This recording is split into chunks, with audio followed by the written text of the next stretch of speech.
What dark family secret family history have you uncovered?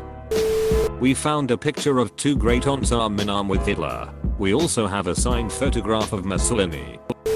That my great-great-great-grandpa left England for America and was supposed to send money for them to come over, but he never did. He just started a new family in America. Yeah, this kind of shit used to happen a lot. Husband father leaves and heads out west to make his fortune and will send for the family when he has the money, but ends up meeting someone new instead. I have to wonder if that kind of thing is still happening today. All the unrest in certain countries, refugees fleeing and families sometimes being broken up. I wonder how many people just say, "Duck it. I'm starting fresh." Apostrophe. Found out my father had a secret family and that we were it. His wife and kids don't know about us to this day. Also found out a while later that an uncle had an ex-wife and kids he kept quiet about too. My great-great-grandfather owed gambling debt to his former best friend.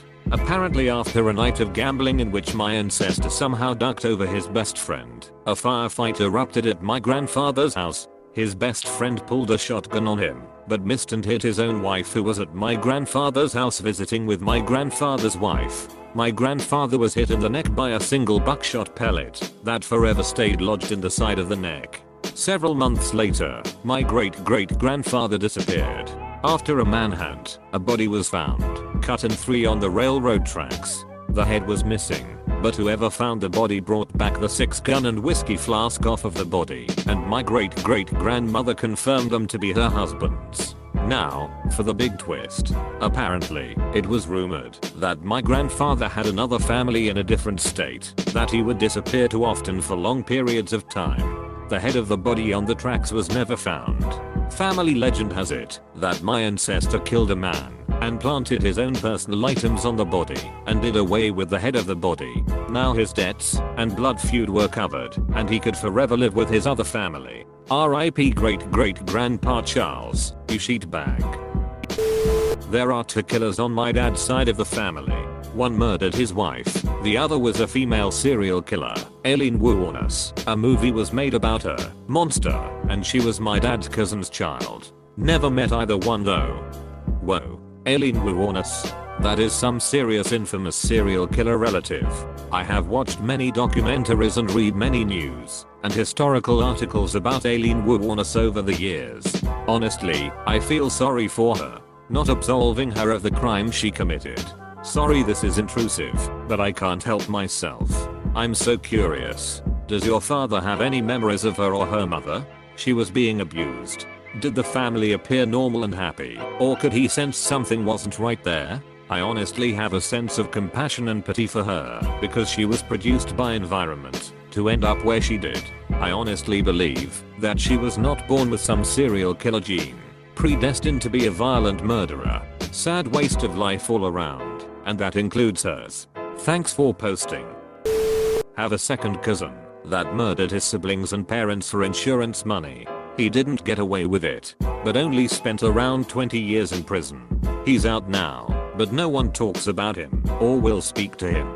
The only reason I even know is my parents warned me if he ever reaches out to me that I shouldn't talk to him. I managed to find out about him and what happened by googling him. Edit. To answer the questions, the murders happened in the late 70s. He was sentenced to 45 years, but only served 20. He was a minor. After he got out, it caused a pretty big uproar to the point that they changed the law. Believe it or not, it happened in Texas. My grandfather, white, may have fathered one or two kids with the black lady across the street. This was a big no-no in the southern U.S. in the 1940s. When my mother died, I found out my uncle is really my dad. Last year visiting my grandparents back home in NZ for their 60th wedding anniversary, I found out that my great-great-grandfather married his sister. I was with my mother, cousins, and aunt and we all just kinda glossed over it and didn't dig too deep into it. Wasn't so bad for me cause my mother was adopted, so there's no biological relation, but damn. My great-grandfather was an art sea captain, like pretty high up. He even had Heinrich Himmler himself over for dinner at one time, if I recall correctly. After the war was over he fled and got prosecuted. Not sure what happened to him after that. It's not exactly dark Peresi, but my great uncle on my father's side is widely considered an idiot.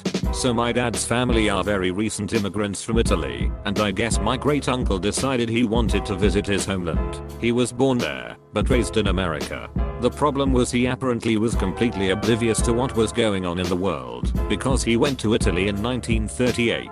He ended up getting drafted into the Italian military, since he was born there. Unfortunately for him, he was completely unaware he didn't actually have to join the Italian military, as the US would have contested it had he tried to get into contact with an embassy or something. Luckily for him, he was only assigned to patrol around Italy, and Italy surrendered turned on Mussolini before the Allies advanced far enough to encounter my great uncle. It was all apparently very awkward, since my grandfather and the rest of his brothers had been part of the US military and fought in Europe. TLDR, my great uncle is probably the only guy to accidentally join the wrong side of WW2. Edit, Peresi. I have shamed my Roman ancestors. My mother's best friend, Peggy Catino, was abducted, raped, and killed by serial killer Pee Wee Gaskins while walking home from school. My mom left her on a street corner to run get something she left behind at school, got back and she was gone. Never seen again until she was found dead in the woods. Me, I went to Rome this summer. Grandpa, that's great. I was in Rome once. Me, what did you see when you went? Grandpa, oh you know. I just marched where they told me to march. Hint, he's not American. It wasn't necessarily a secret, but nobody talked about the picture on the mantle at my aunt and uncle's. I found out a few years ago that they had lost their oldest child, of 3, when he was 11 to leukemia. He had been my dad's best friend, changed a lot about who they were, and gave me new perspective on them. Sweetest people ever, but there is a never-ending sadness there. Parents should never have to bury their children. I have been looking into my ancestry a bit recently and got quite confused when I stumbled across one of my grandmother's birth certificates, since it listed a female in the father section. Turns out my great-grandmother, who was living in a big port city in her youth, got knocked up by a foreign sailor who was never heard of again. However, at the time her mother could not register a newborn with the authorities. It had to be her husband or another patron. So her aunt, whom she lived with at the time, had to go to the authorities to do the paperwork, putting her name in the father box. Edit, I also remember that I asked about this story before, when I had to do an ancestry chart for school and my family told me that the great-grandfather was lost at sea, which I in my head led to a tragic story of love and loss. Well, maybe it was. The fact that there was no name should tip me off though. PS, since I'm from the eastern part of Germany, there is also all the Nazi and Stasi family history a lot of people happen to have around here and don't like to talk about. Makes filling out an ancestry chart rather challenging but also interesting.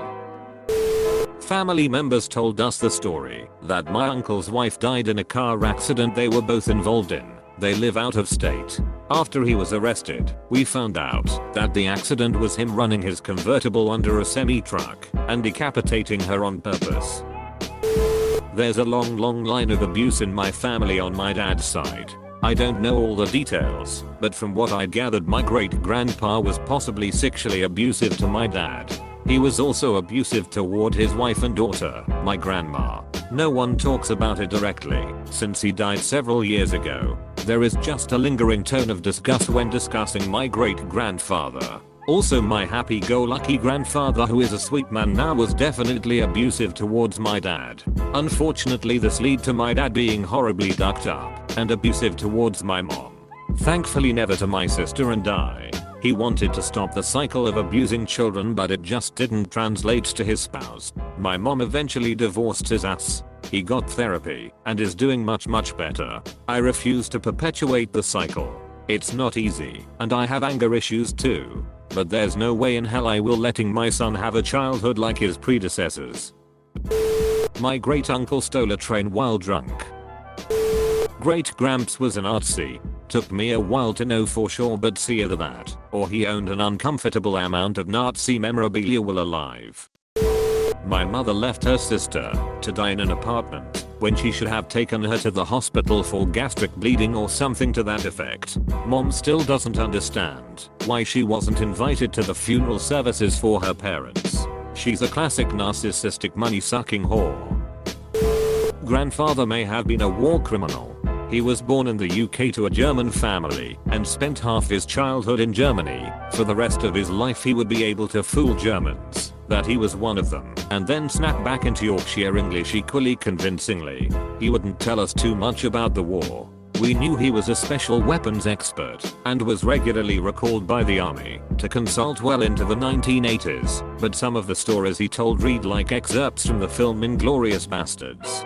Pretty sure he spent several days as part of an Afrika Korps support battalion sabotaging it from the inside before leaving at night in a half-track with the last of their working weapons. We know on at least one occasion he drove a lorry into a Wehrmacht arms dump to make a delivery of shells and bullets that wouldn't work, having ensured the truck that was full of the real ones and expected would never be found or arrive. He was a member of the British Army right through the war. Not sure what was going on, but it seems it was all illegal. Geneva Convention is fairly direct about never wearing enemy uniforms in the field of battle. In the military, found out my grandpa was on his deathbed. Jumped through several hoops to take a week of emergency leave to make it to his funeral and support my dad through the ordeal.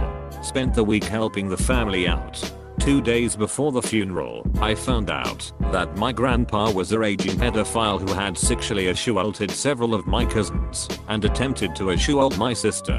Most of my family knew about the rumors, but not that he had went after my sister. Everyone still went to the funeral under the pretense of supporting my grandma, even though she was in denial about the abuse and claimed the kids made it up. I can't look at her the same, and even though I love my family to death, I don't know how they can act like this never happened. I left the morning of the funeral. That bastard died too good of a death, and I hope someone waters the flowers on his grave with their piss.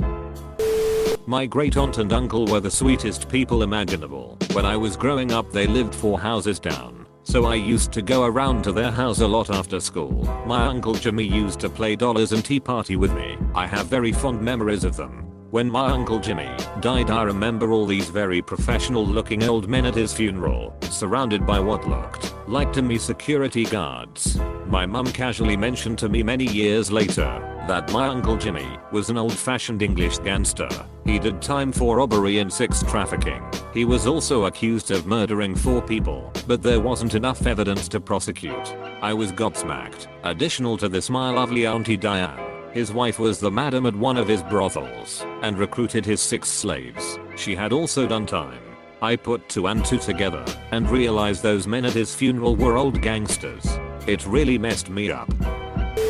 Not exactly dark, but after my grandpa died we were going through his stuff and found an old letter. My white, very Christian, very conservative grandpa had gotten kicked out of college for organizing a panty raid and somehow no one ever knew. Of course, we framed the letter and it's now hanging on the wall of my grandma's house.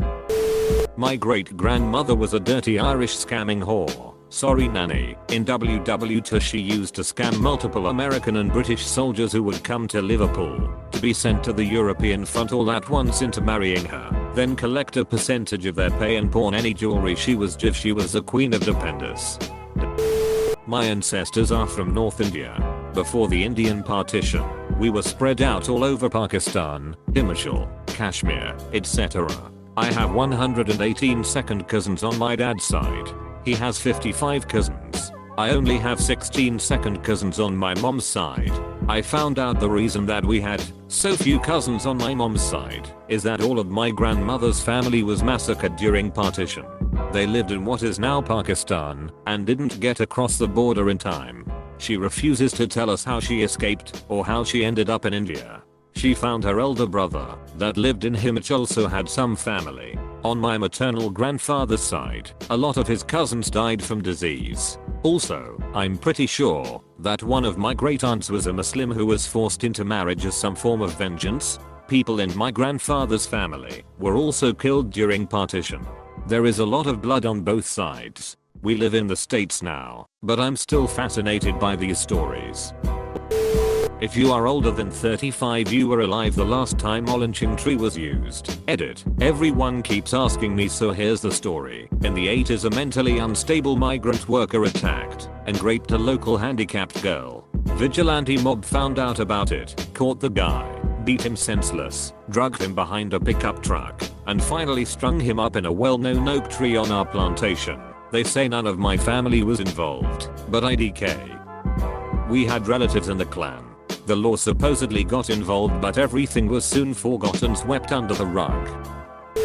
I knew my grandmother had had my oldest uncle out of wedlock to someone else and was pregnant a second time when she married my grandfather. He was a brave man to take on someone else's child in the 1930s. Years later, after my parents had died, I was doing a little family history and looked at my uncle's birth date and my grandma's birth date. She would have been 14 or 15. The baby daddy was supposed to be some rich prick who took advantage of her when she worked in the big house. Supposedly. I don't know about her and my granddad. When you look at this sweet little old lady, you couldn't imagine her being in that situation. Even in the few photos we have, when she was younger than I'm now, it's hard to imagine. And I guess now, I'll never know.